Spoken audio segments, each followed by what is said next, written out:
Welcome in, welcome back.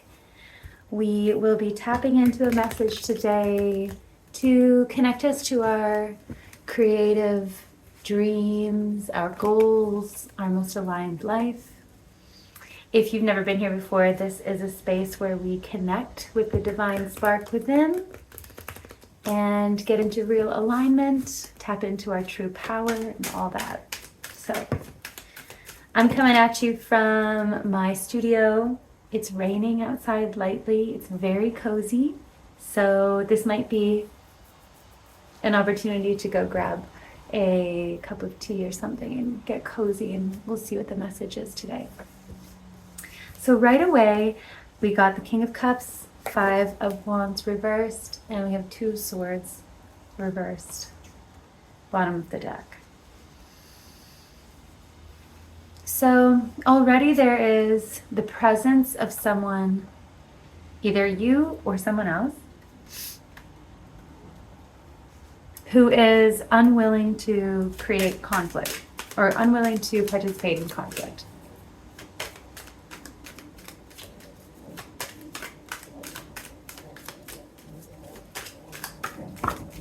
I'm also getting that, oh, interesting, now we have a King of Pentacles here. Okay.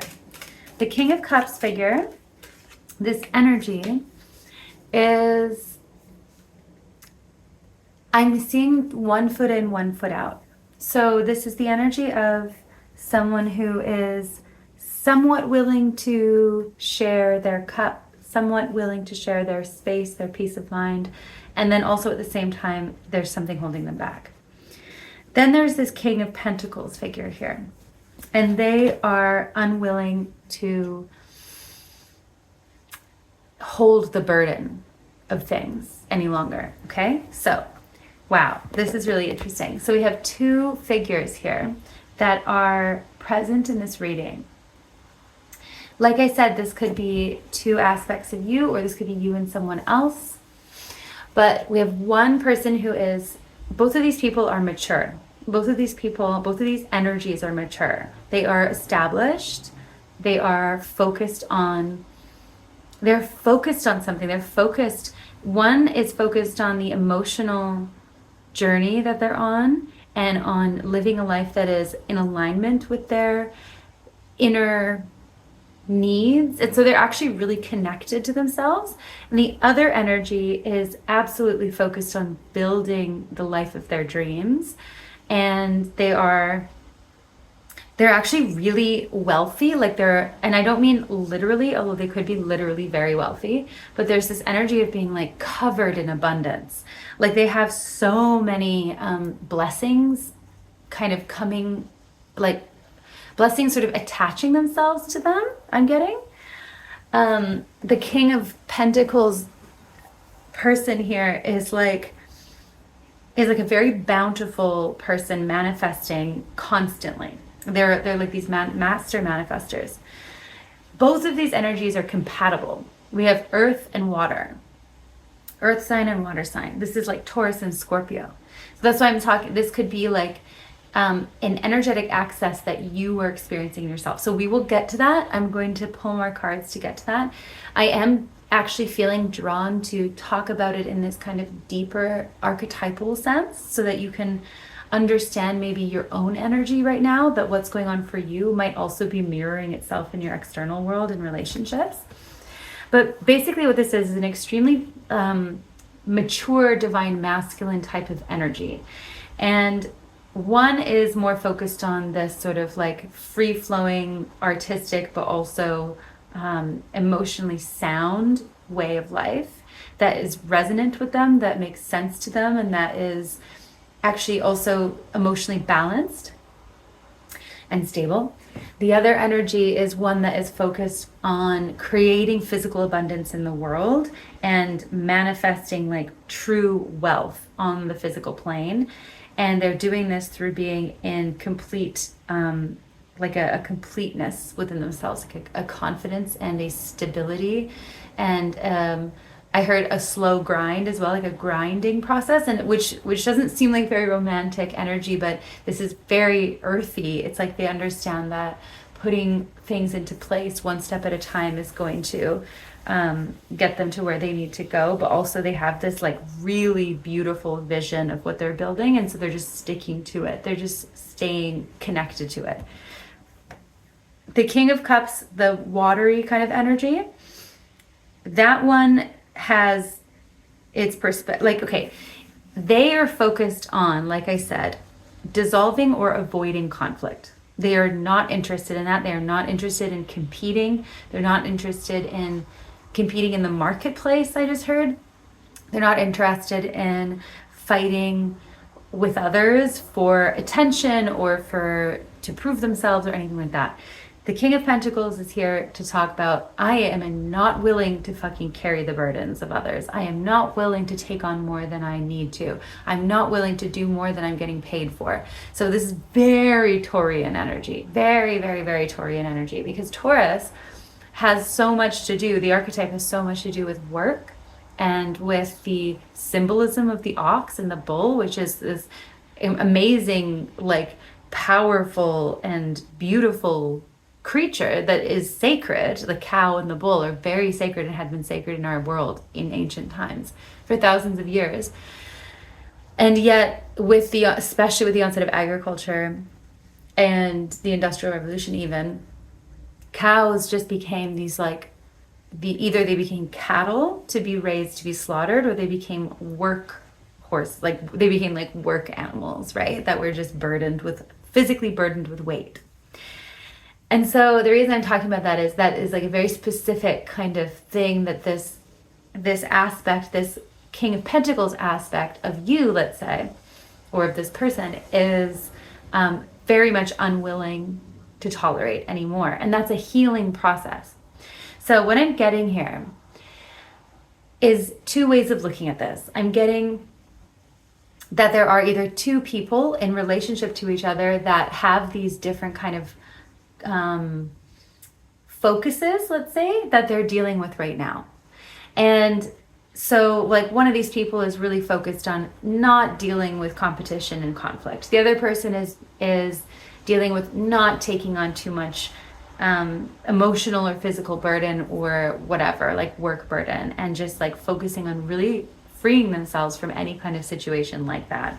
What is interesting here in this line in this perspective is that both of these really mature, wonderful energies are focused on a kind of negative outlook, meaning they're focused on not something. They're focused on avoiding something rather than focusing on calling in something else. Do you see what I'm saying?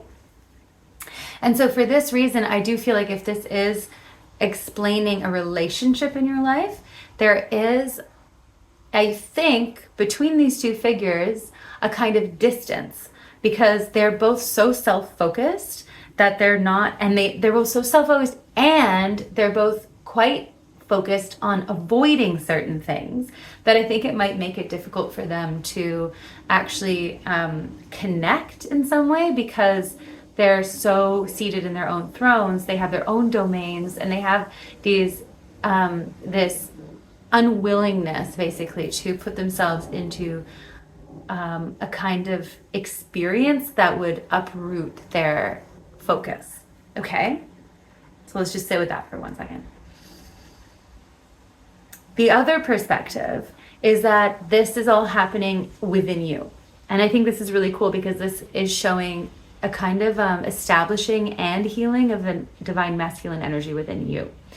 So if this is just the dichotomy, it is explaining the divine masculine energy within you, this is what is happening for you right now.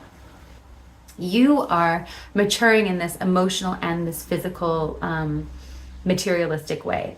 You are focusing your emotional journey on the avoidance of conflict. And I don't mean this in an avoidant way in terms of emotional immaturity. I mean this in terms of being wise enough to know now where your energy is best utilized and best directed, and that it is not best directed towards petty displays of competition or towards fighting for your rights or fighting for your right to feel or right to express yourself, blah, blah, blah. It's like if it was in the dating context, it'd be like, I am absolutely not willing to be in competition with other people. If it's in work, it's like, I am not willing to compromise my creative integrity to prove myself to the world in some way, whether it's through competitive job hunting or through some kind of other like stressful existence.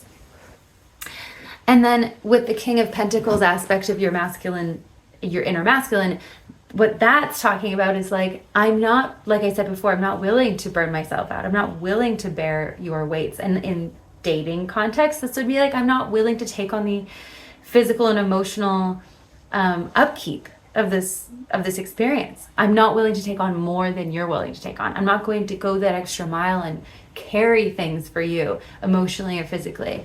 And then in a work context, this is like, I am not going to get laden with so many responsibilities and then not get paid properly or just get completely burnt out in the process. Okay? So let's see what this is actually all about.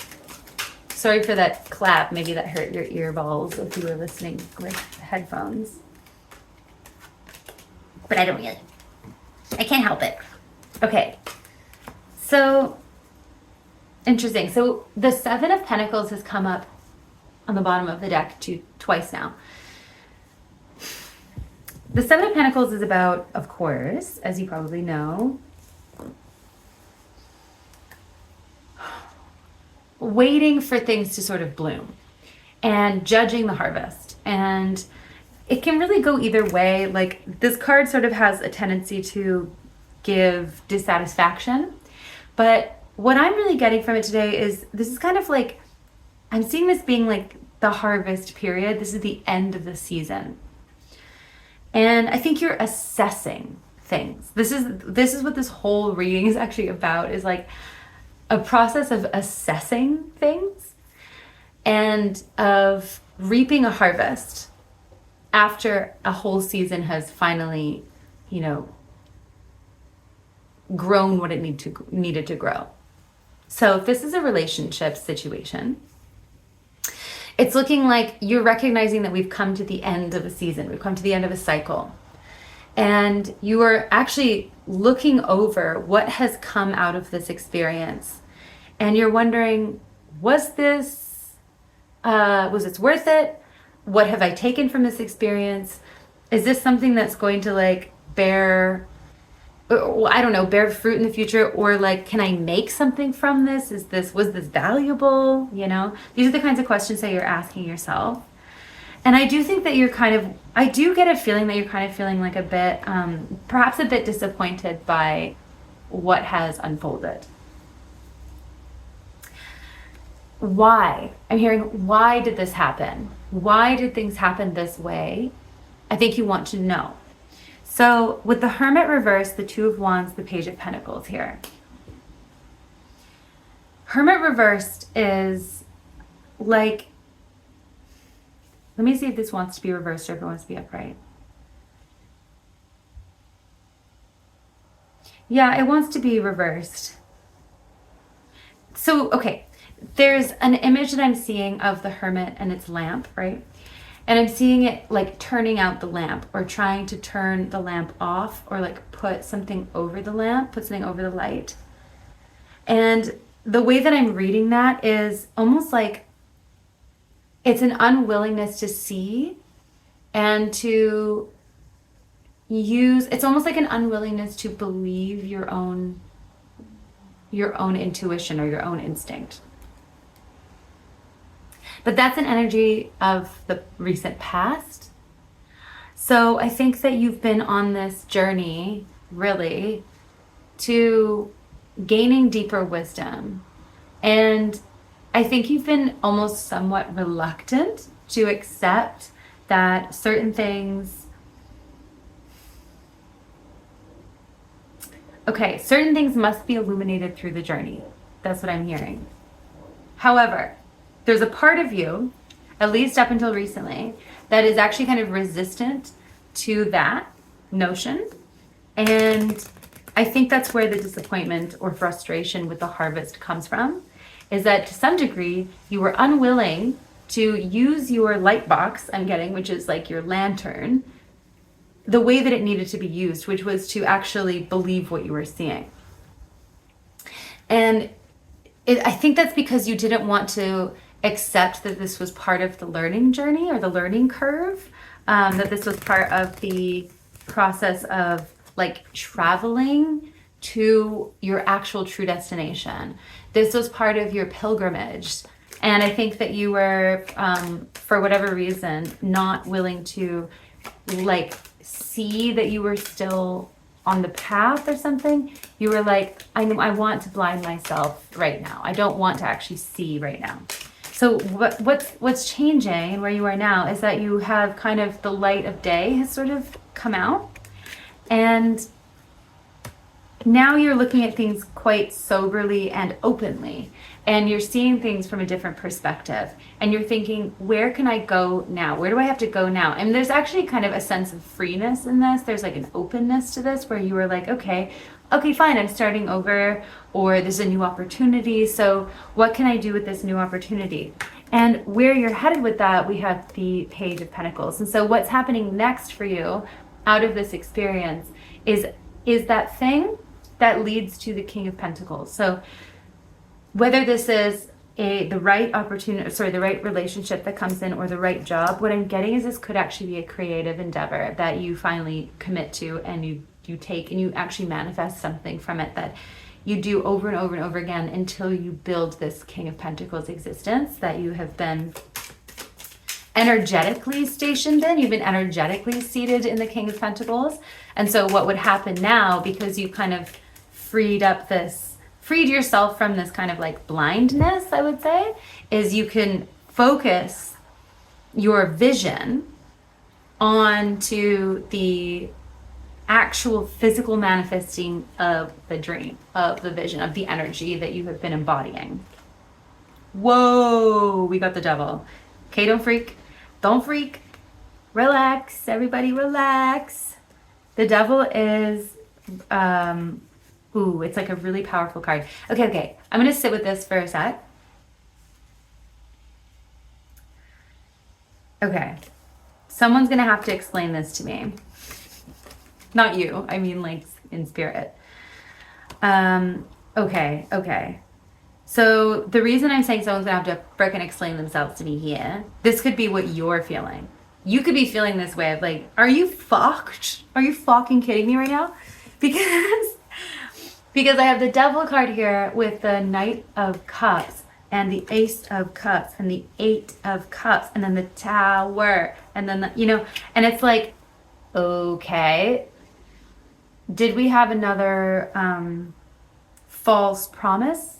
Is that what happened here? Did we have another false twin flame, another false lover or something with a false offer that you have to walk away from? Like, this is what could be happening, is that this all feels kind of like a big Tower moment, or a big, like, it could have felt like another kind of weird escape in a romantic situation.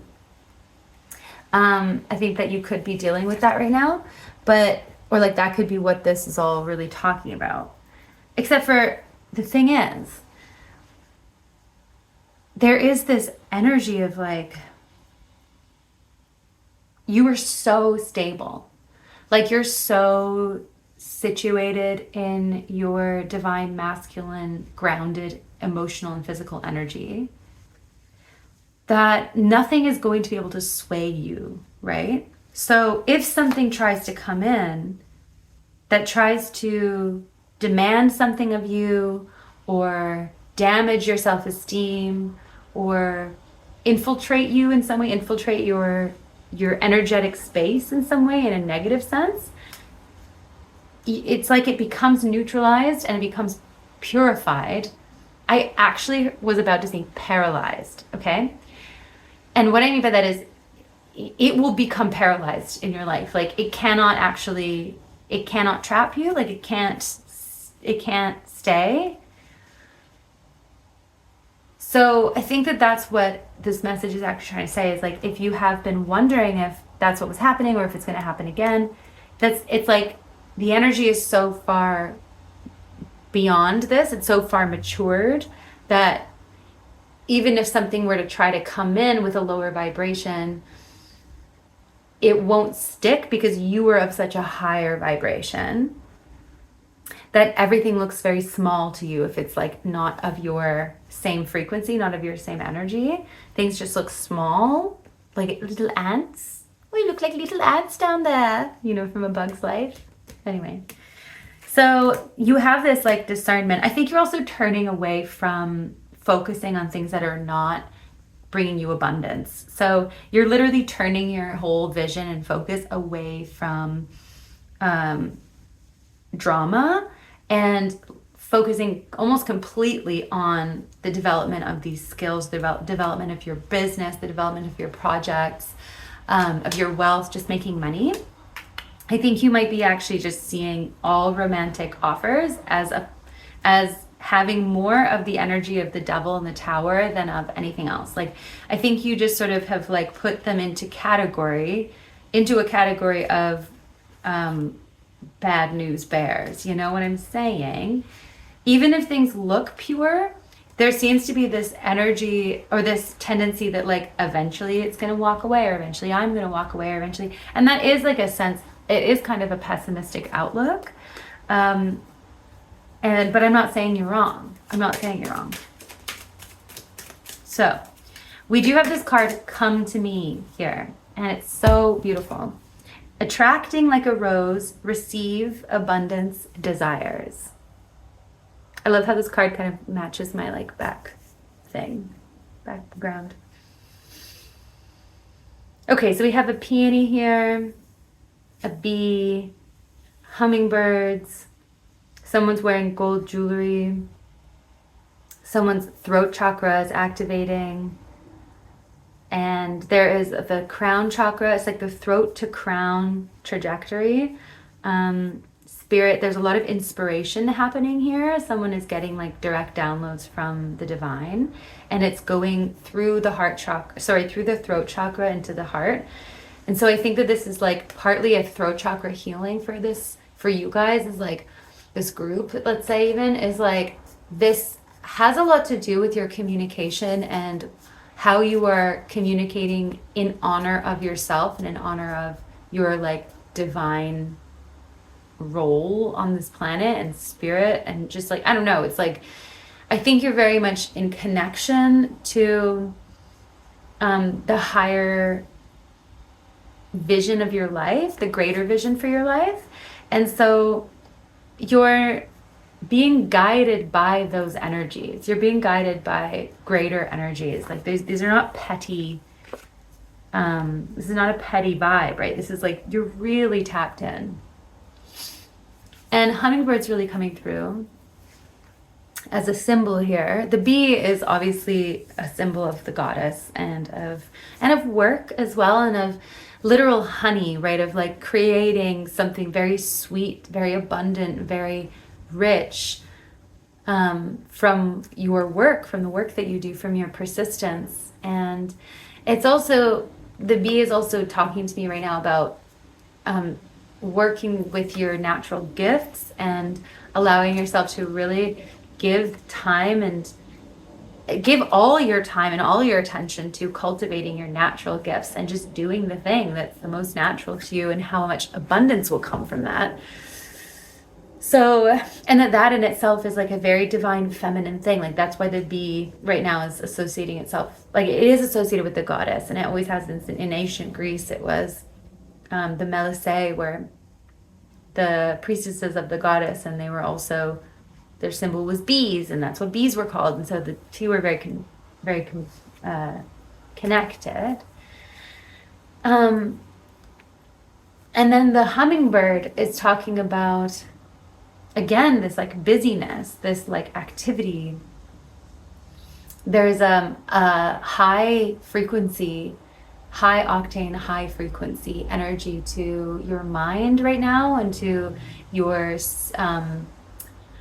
creative energy, to your motivation. I think that you're feeling very motivated right now to, again, create what it is that you want to create and to just keep moving. I think this is the thing. You're like, I'm not I'm not going to sit around like being morose about things. I'm just going to devote my energy, instead of devoting it to pettiness and to things that are burning me out. I'm just devoting my energy to the things that are the most like sparkly for me, and that are actually giving me like honey, like now. Because hummingbirds are also drawn to sweet things. They also drink sugar water. Like, they are drawn to the things that are the most sweet, and to flowers and to bright things. And so this message is like, you're on the right track. You're doing exactly what you need to do. And if you are resisting certain scenarios that are making you, or that are clearly going to prove, like, that are clearly giving the energy of either petty competition, taking on too much burden, or being in some way trapped or tricked, to turn away from those kinds of energies right now, no matter what they are presenting themselves to be. If you can sense that that's what's happening in the energy, then you are absolutely correct, because you are so grounded and you are so tapped into your emotions and to your physicality, to your nervous system, and to the earth. And you've been through enough, frankly, with the Hermit reverse. It's like you've actually just learned enough. Like, you have a lot of wisdom. So to turn away from things that aren't giving like that honey sweetness is exactly what you need to be doing right now. Because what you are supposed to do with this amazing grounded energy that you have is direct it to the activities that are very obviously in alignment with your great abundant vision, that are very obviously giving you this feeling of sweetness, the feeling of honey. And if you just stay in this energy, if you just stay with this focus, and you can actually cultivate this energetically in your field every single day, then like, you're going to be amazed by what is attracted to you. And I mean, we are in spring season as I'm recording this, so it's very timely for the imagery. But like a flower, or even like a friggin' canister of sugar water, you know what I mean? You are going to attract the bees and the hummingbirds, which are the manifestations, which are and vice versa. You're the hummingbird, you're the bee, you're going to be attracted to the things that are going to give you the sweetness of life, that are going to be able to allow you to like thrive and make other things thrive. Because the kings here are this divine masculine energy. It doesn't have to do with men necessarily in this reading. It has to do with this like fulfillment energy, this containment energy, and like the overflow through fulfillment. So you'll have like more than you need emotionally and physically and like materially to share with others. And that's what's happening with this process, is you're just rooting in, and it's not even really self-protective, because like I said, you're so grounded that you don't need to be self-protected or self-protective in like a defensive way, in like a scared way. You're just like naturally and effortlessly going to be creating things that are abundant right now. And so yeah, we have the Two of Cups. So there is hope. We have the Star here, and Death, and Ten of Swords. So we have basically another signal that there has been like a lot of purging and dying out of like old patterns and old ways of being. And so this phase for you is really it's about focusing on the manifestations, and then in the meantime, kind of almost like in the background, there's this healing of your ability to hope and to believe in the divine partnership, and to believe in the divine partnership is the thing that's sort of happening like on the outskirts here. I think that's also what's going to be drawn in through this energy that you'll be directing towards your goals, towards your creations. It naturally will bring in the right partnership, or the right relationships that are good for you. And it will, it's going to,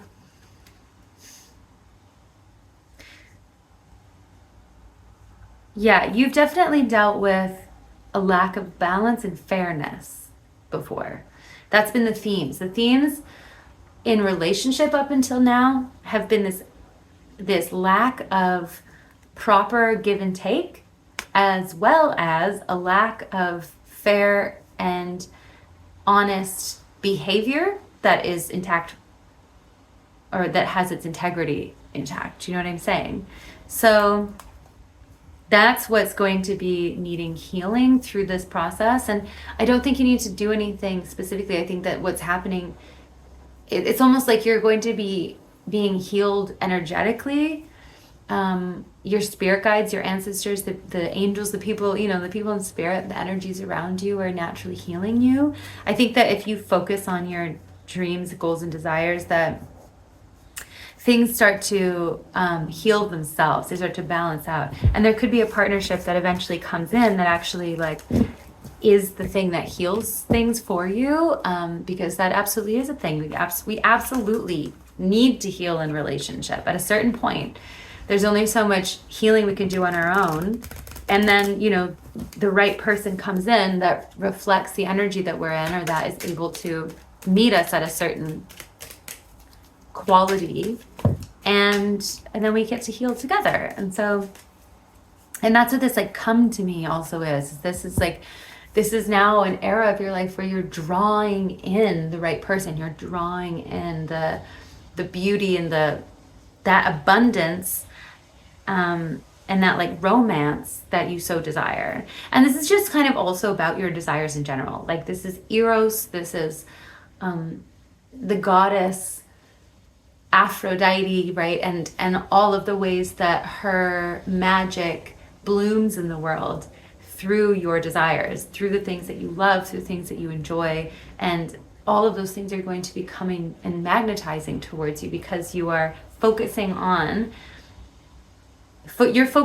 gold. Like this is what I'm literally seeing, like the golden pentacle, but it's like you're focusing on creating gold. If you just spin gold, it's like kind of giving Rumpelstiltskin.